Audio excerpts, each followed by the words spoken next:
Hello, hello. So, River of Wellness wrote a message. He was saying he was having waves of anxiety that were coming back, and he or she was having some trouble dealing with the anxiety.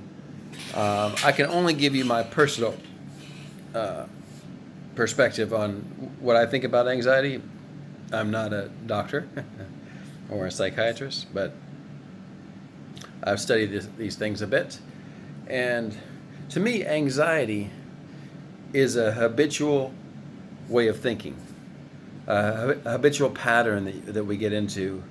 Um, just, I can give some of my own personal examples where I worry about my body sometimes, or I did a lot. And I had a knee that was bothering me for a while, and I had a toe that was bothering me, and I was just started thinking about, oh my God, I'm going to be crippled. And it just, I have to be so careful walking, you know. And another one was this tinnitus. Another one was when I had COVID, I had pains in my chest. You know, I think I'm dying, or there's something wrong with me, and the doctors can't find it. And I've had to learn to listen to the doctor, and they know if you've got a serious problem or if you can just go on. There's a lot of people who have problems with their body, and they go on for years, maybe even into their 90s or 100, and they just keep on living. So I've had to learn to not focus on that. That did not do me any good. Now, but when you're having anxiety, I know it's difficult. Your mind just really gets something gets a grip on it, and it's hard to release that grip. And you're worried, and you're thinking about this problem. Maybe it's the tinnitus, and it's just like you you're just obsessed with it. It's a type of obsession, a compulsion to keep thinking this way. Um, so first, recognize that's what it is. That's what anxiety is. You feel compelled to think a thought, and then you have to keep thinking it. So what can we do about that? Well, what I commented was, think of anything else besides this thing that is bothering you. And it's going to come back, especially if you're in that really heavy state of anxiety. You're going to think of something else, and then you're right back to the anxiety. But you can interrupt it and keep interrupting it and keep thinking of something else and keep trying different techniques, and you'll get better at it. So much so that you're not anxious very often anymore. So what I did, and I'm not suggesting this is the best way, but when I was in such a bad state, oh my God, I bought a deck of cards, and I would just sit there and play solitaire for 30 minutes. I don't know if it was the best way to do it. I had a Rubik's Cube too, which I couldn't solve, and that I would just get frustrated and like, this isn't working. I had a soccer ball, and I would just kind of kick it around inside my room. I was afraid to go outside for whatever stupid reason. And so, like, anything I could think of. And I did find that talking to people was really helpful.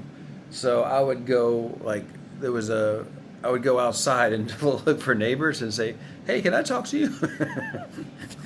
I had a couple different neighbors that kind of gave me some advice. Like, one of them says, "You got to get out of your head, man," and he was right. It turns out he's got a few problems himself. So I think actually I may be a little better than him now, but I think he has some problems with drug usage, and he's. Not only that, cheating on his wife, and nobody knows. But I found out about him. So, anyways, that's another story.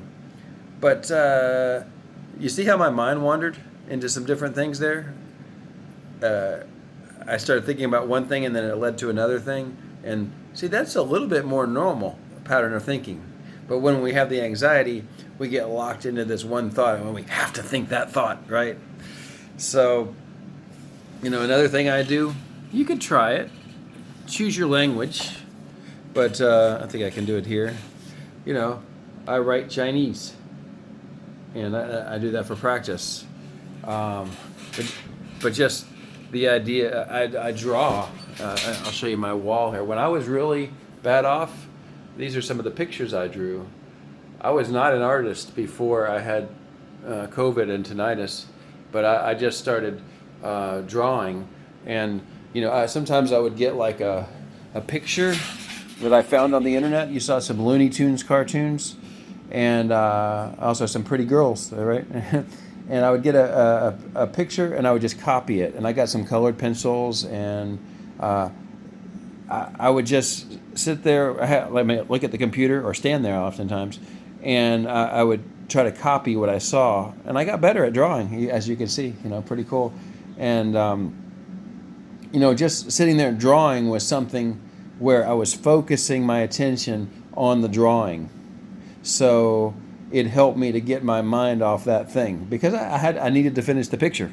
I picked pretty simple things that I could do, but where I could do it in 30 minutes or maybe even less time. And I would just draw, and that was something. But it's just virtually anything you can do to redirect your attention to something else is going to help you a lot.